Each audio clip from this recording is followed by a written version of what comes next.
o Palmeiras está classificado para as oitavas de final da Copa do Brasil. Boa noite para todo mundo que acompanha a gente aqui na Placar. Bora falar dessa classificação tranquila do Palmeiras, né? Porque foi 1-0 na ida lá no Ceará e 3-0 hoje no jogo da volta no Allianz Parque, 4-0 no agregado. Então o Palmeiras com muita propriedade está nas oitavas de final da Copa do Brasil contra uma equipe boa do Ceará, bem montada, uma equipe que está bem no Campeonato Brasileiro. Então imaginava-se que talvez colocasse um pouco de dificuldade para o Palmeiras, afinal era o único confronto de Série A, né? Quando rolou o sorteio, muito se falou sobre isso, é o único confronto de Série A, e o Palmeiras mostrou que está muito preparado para essa temporada, que vai realmente tentar ser dominante em todos os campeonatos que disputar, vai brigar pelo título em todos os campeonatos que estiver, se continuar dessa forma, um time consistente, seguro, que dá poucas chances aos adversários.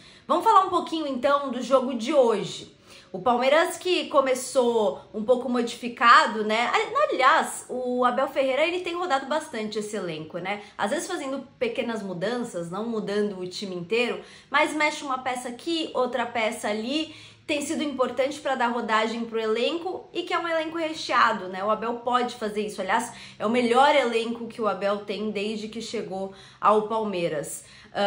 Hoje ele começou com um meio formado pelo Aníbal Moreno, pelo Evangelista, o Maurício também, o Felipe Anderson deslocado ali na direita, com o Estevão na esquerda, mas infelizmente o Felipe Anderson logo com 10 minutos de jogo sentiu uma lesão muscular, precisou ser substituído.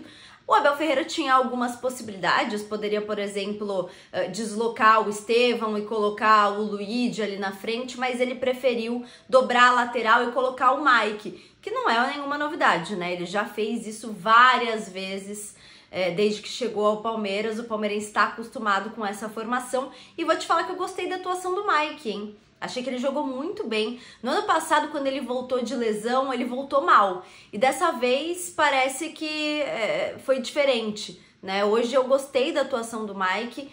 O primeiro tempo foi um primeiro tempo tranquilo, vamos se dizer assim. O Palmeiras com bastante posse de bola, tendo chances, mas não aproveitando essas chances. Claramente, o Ceará estava jogando por uma bola, né? Tentar acertar um contra-ataque, tanto que teve um contra-ataque perigoso, que até chegou a fazer o gol com o Pedro Henrique, mas ele estava impedido.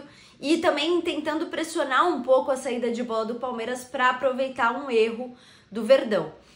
Mas o Palmeiras controlou bem o jogo, realmente só estava faltando fazer a bola entrar, principalmente ali entre os 20 e 30 minutos do primeiro tempo. O Palmeiras teve boas oportunidades, e eu destaco aqui uma oportunidade muito interessante do Estevão com o Maurício, né? O Estevão dá um chapéu na lateral, faz uma tabela com o Maurício, que encontra bem ele de novo. Ele poderia ter aberto o placar ali naquele momento, mas foi uma bela jogada.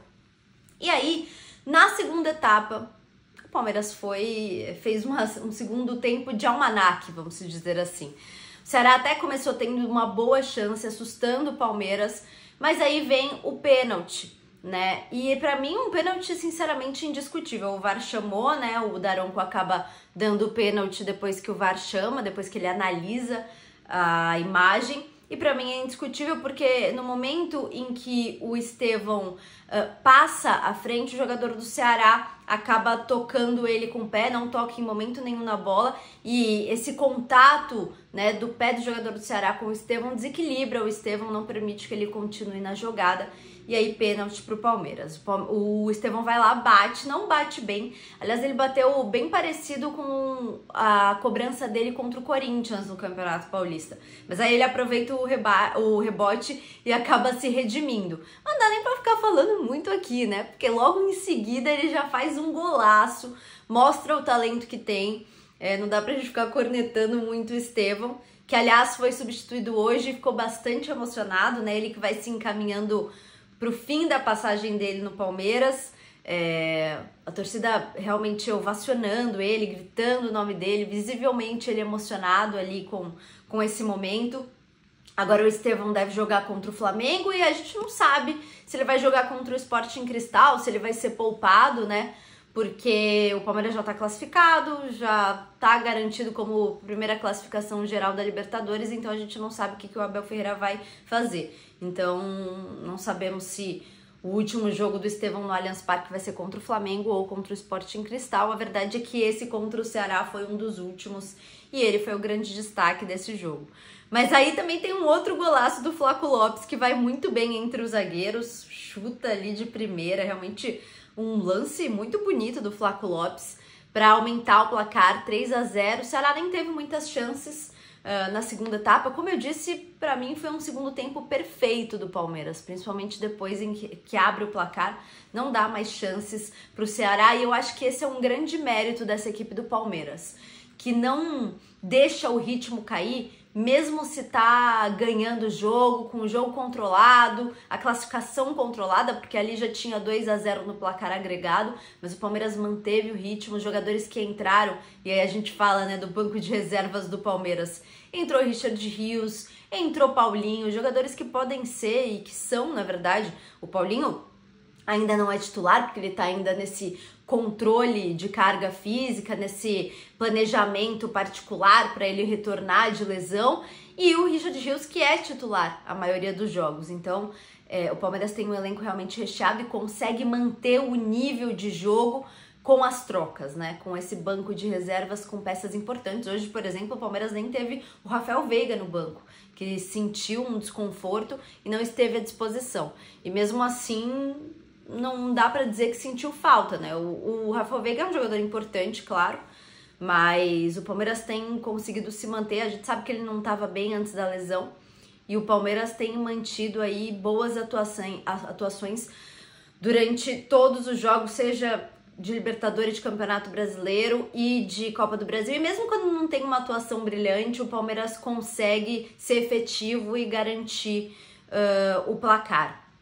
Agora o Palmeiras chega tranquilo, né, com a moral elevada, porque fez um jogo excelente na Copa do Brasil, chega bem pro jogo contra o Flamengo no domingo, mas é aquele jogo que, por mais que o Palmeiras jogue em casa, a gente sabe que é um jogo complicado, é um confronto direto, uma partida muito importante para o Palmeiras conseguir abrir uma vantagem significativa para o Flamengo, que é um dos postulantes ao título, que é um time que vai brigar até o fim pelo título com o Palmeiras. Se o Palmeiras vencer, o Flamengo abre 7 pontos de vantagem.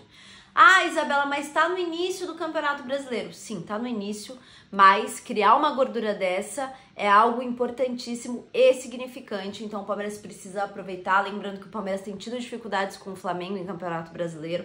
Não vence o Flamengo pelo Campeonato Brasileiro desde 2017, então tá aí mais um tabu para essa equipe do Abel Ferreira quebrar em 2025. A gente tem falado que o Palmeiras tem sido o exterminador, né, de tabus e de invencibilidades, porque foi assim contra o Fortaleza, contra o Bolívar, contra o próprio Ceará no jogo de ida da Copa do Brasil, e agora precisa quebrar esse tabu contra o Flamengo para conquistar uma vantagem bem importante diante de um grande adversário.